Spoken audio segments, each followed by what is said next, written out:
Today we're going to talk about how to determine whether or not a student may qualify for special education services. So to start, we always start off with just a concern, right? Whether it be the parent or the teacher or anybody who spends a lot of time and is able to observe the student's behaviors or academics or developmental progress, right? So we start off with the referral. And you give the referral to the appropriate party so they can then begin an evaluation. Before doing the evaluation, we must gain consent from the parent or guardian, the legal parent or guardian from the student. Students are evaluated based on certain things that, were in question.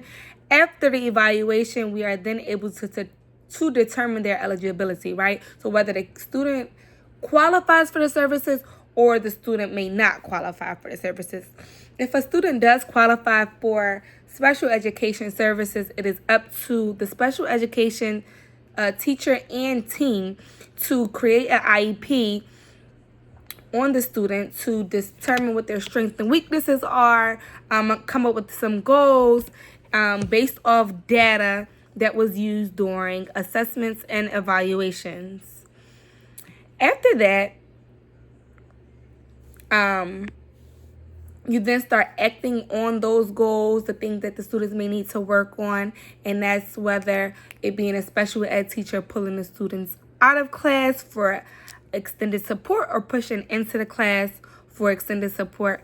They just begin to receive those services based off what their areas or of weaknesses are and their developmental progress.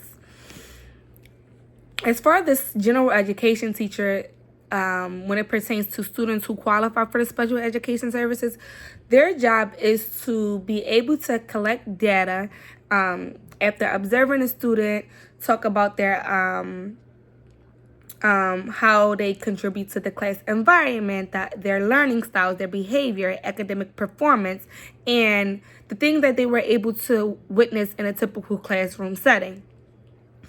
They take this input and give it to the special education teacher so they are then able to develop a plan or give feedback or just any tips for both the special education, both the general education teacher, parents, and anybody else alongside the student's team on just how to meet the specific goals of the students.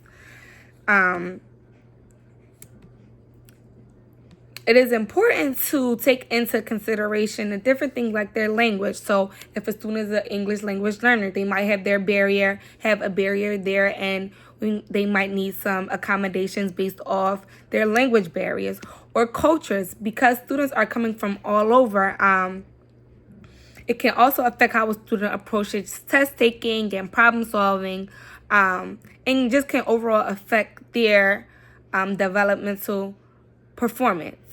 Their academic experience, students who have been inconsistent in attendance in school, or they may have started school later, or they just have fewer learning opportunities. So that might be a disadvantage for the student and reason for their delays.